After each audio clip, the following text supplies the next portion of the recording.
Hey everybody, my name is Daniel. This is the Leatherverse. Today we're going to be taking a look at how to carve a dragon. Now dragons and other pictorial carvings tend to be a little bit more complex than, let's say, floral carving. Now that's not an insult to floral carving. What I'm saying is that with pictorial carving, landscape carving, that kind of stuff, you don't always know what order to do things in. With floral carving, you know you're going to cut it in, you're going to bevel it, and you're going to do some shading. And there's certain things that you do in certain orders. And once you're done with that step, you can pretty much move on, know you're not coming back. Well, pictorial carving, landscape carving, that kind of thing is not always like that. So today we're going to take a look at how to carve this dragon right here. It's called the copper dragon. I've got a link in the description for you. So if you want to attempt it as well, if you want to tool along with me, you can do that. Now, I'm not going to teach every single step, but I am going to talk you through why I did certain things, how I did it, that type thing. So let's go ahead and jump in and get started on the copper dragon.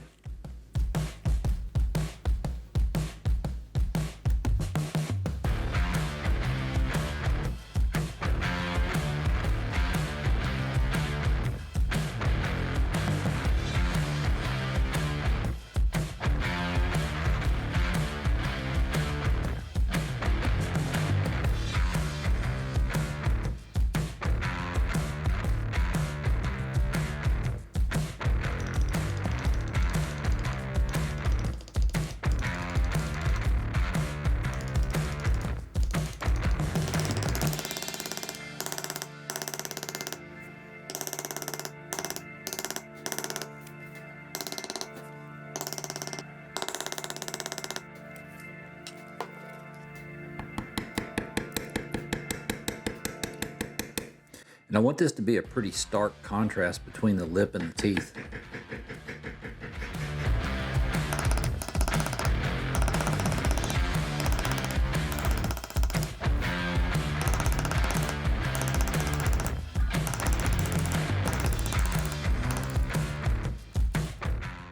I'm going to take that small bevel. It's a steep edge beveler. It's the tiniest one I got. It's very, very small. And I'm going to work in through the teeth. That's one of the more difficult parts just because the teeth are so small. So I'm going to jump in and try to take those out and get those done as quickly as possible. That way, if I mess up, I'm not too far into it and I don't have a whole lot of work that's going to be a problem. I don't have to start completely over. Now, one thing I would point out is that I did not swivel cut these in. I'm using my steep edge beveler to work them in. Okay, so just so you can kind of see the progress that we're making, I've beveled one side of all of the teeth. And you can see right now what stands out is the mark where I beveled, not necessarily the tooth itself. The mark is going to fade once I start the backgrounding and the texturing process.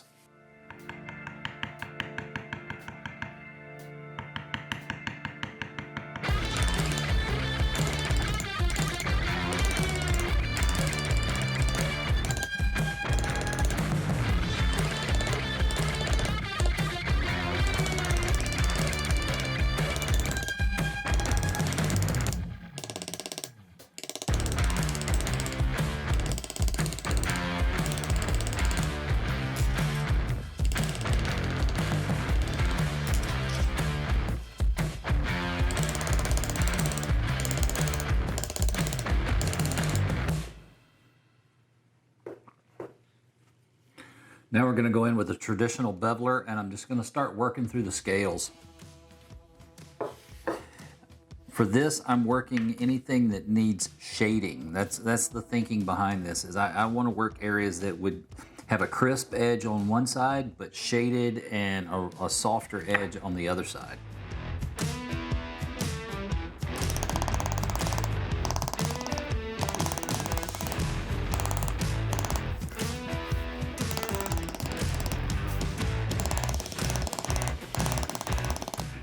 And I'll do a few of these and then I'll show you kind of the effect so you can see a before and after.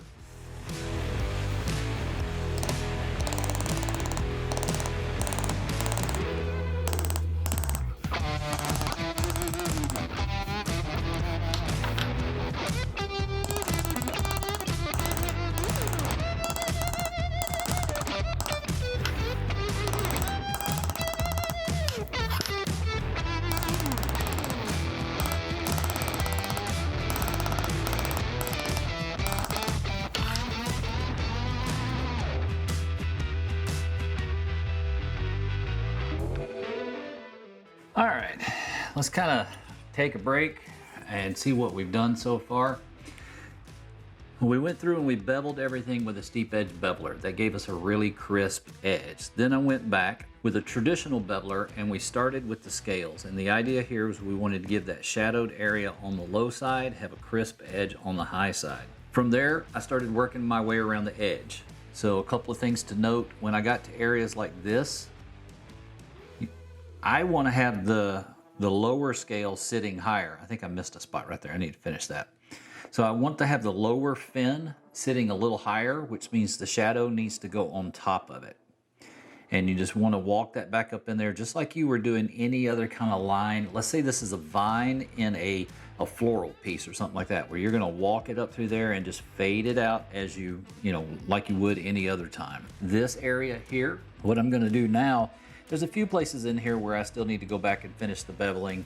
So I'm going to do that. Some here, right? And then need to walk some of these back up into it. So I'm going to do that. And then I'm going to work some of these right here. All the shading is going to be on the low side. And the easy way to decide where the shading needs to be is, where is your light source?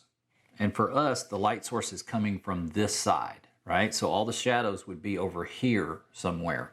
So all the shading on this is going to be on the low side or the left side of those lines, not on the high side.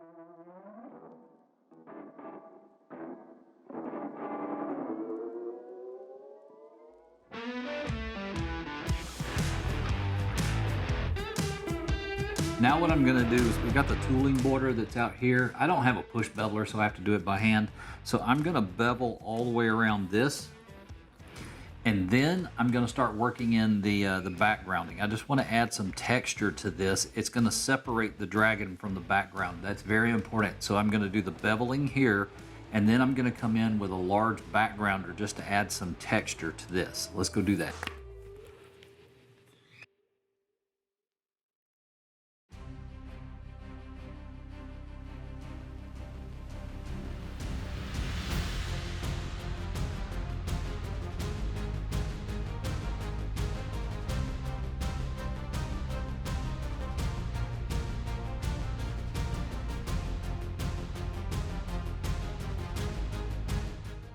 One thing I want to point out, as I get to these more narrow edges, these more narrow areas right through here, as I get to those, I'm rocking the bevel up on its edge so it'll fit. Otherwise, I'm going to end up putting texture in areas that I don't want to. So it's very important that as you get to these areas that you rock it up on its edge. Some of these, like this area right here, you're going to want to turn the bevel around so that you're using the curved portion of it instead of the straight edge portion. That way it'll drop down in there. But with that little trick, the beveling shouldn't be that difficult, and we can move on to the next step. Let's start working down through here with the pedal lifters and the Deerfoot tools, and let's see what we can do about adding some depth and dimension to that.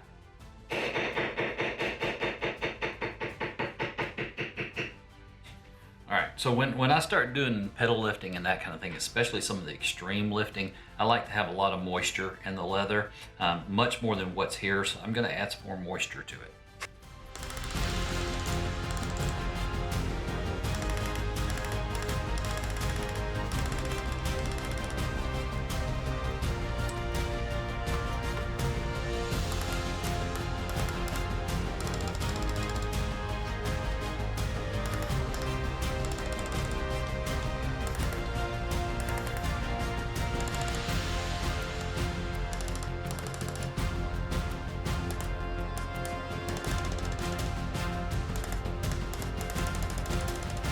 Quick little update. Let's take a look at what we've done. Not only did I go through and lift some of these edges through here, and we're going to be doing more lifting in the future, but for now we're going to stop with this, where we went right down the different fins going down through here, a couple of the spikes up top. So I think next what I'm going to do is I'm going to come down through here and I'm going to start working on the texture in these scales. And that's going to be done with a Deerfoot modeling tool and a few other things, but I think we're going to start with the Deerfoot. All right, so we laid in some of the texture here, and that's just the first layer of texture. One of the things that I found over the last few projects is that intentionally layering textures on top of each other can make a huge difference. So you can see we got some decent texture in through here, right? But check this one out right here. Can you see that one? So not only do we have the lines, the striations like we have here, but I've gone in with a stamp and I've added some modeling texture to it, right? So I'm gonna go through and I'm gonna do one side over here with that modeling texture, and I'm gonna leave this side the way it is. And let's see which one we like better.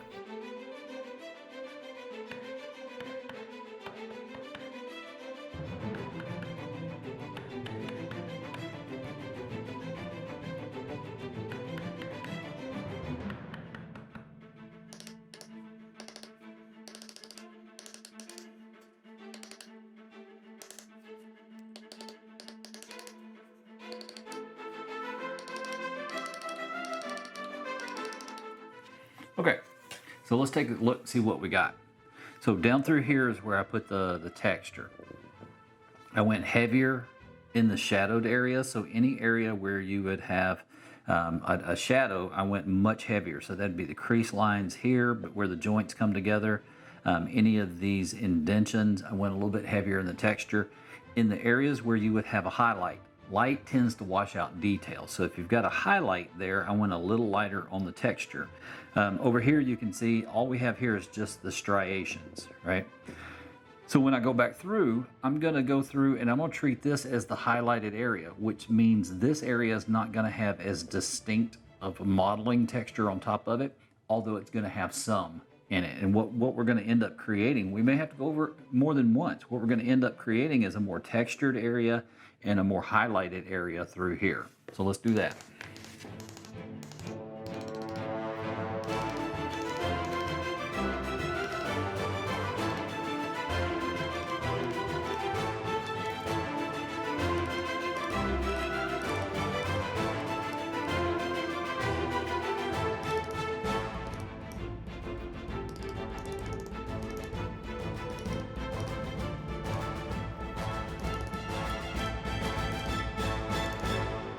Okay, so as you can see, went ahead and put the texture all the way across the body. Probably going to come in here next, that area right there on the reference picture, it doesn't exist, so I'm going to have to draw some of that in, and we're going to get that kind of tied in so it doesn't just scream at you. So we're going to do that, and then I'm going to start working this fin right through here. Now we're not done with this, we're probably going to come back to that. Project like this, a lot of times you have to bounce around and kind of bring the whole project up a little bit at the time, and what looks good or bad right now may look better or worse later on. You just kind of have to work it as you go. So let's do that.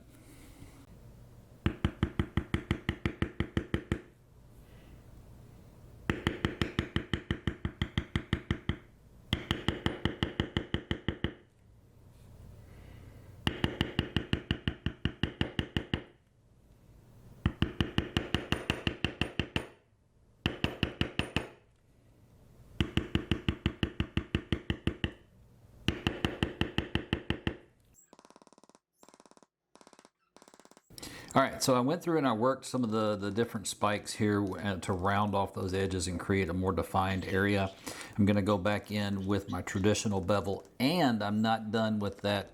I call it a rounding bevel. I don't know technically what it is. It comes from Barry King, but I'm not done with that yet. So I'm going to alternate back and forth between the two. I'm going to use that rounding bevel to create the crispness and round off those edges, and I'm going to use the traditional bevel to create some shadows and some depth in there. So let's go do that.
Okay, so far we've really made some good progress. I've gone in, and as you can see, we started working in the scales through here. What I'm going to do now is I'm going to start working down the bridge of the nose here and part of the jawline and start working in that eye there. Once we get finished with all of this, I'm going to remove that backer piece. Then we're going to start really embellishing it with some 3D embossing. That's going to give it a lot more shape than what it has now. So let's go ahead, start working down through here, work that bridge of the nose, the jaw, and the eye in. Once we get done with that, I think we're going to go ahead and take that backer piece off. So let's go do that.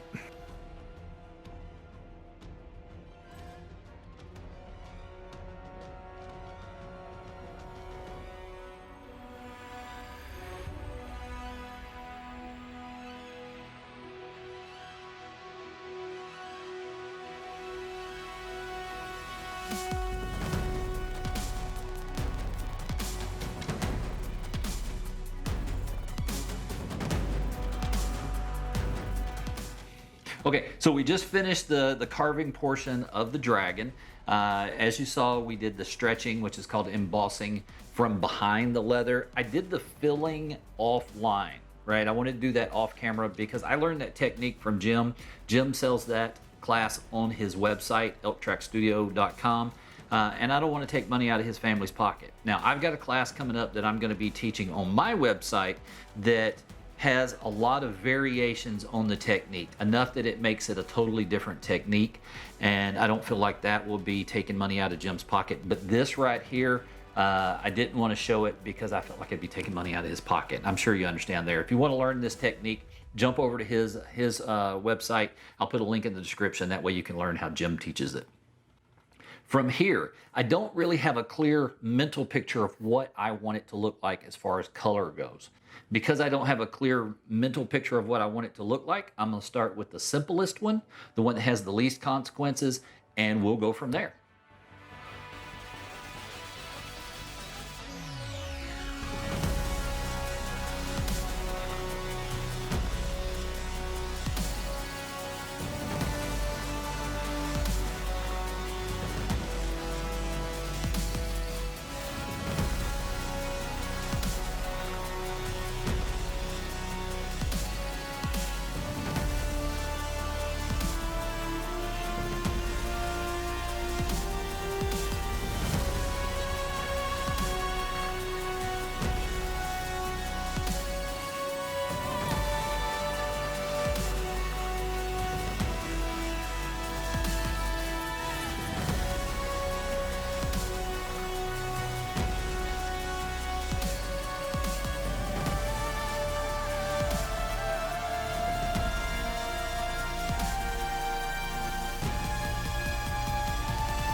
That's it. She's done. I had no idea it was going to end up going here as far as the color goes. Totally different than what I originally had in mind or expected. If these are kind of videos that you like seeing, you like the tips and tricks, let us know by giving us a thumbs up. Maybe even put something in the comment section that gives us an idea of what you'd like to see in the future. So without further ado, let's go ahead and take a look at the final results of the Copper Dragon.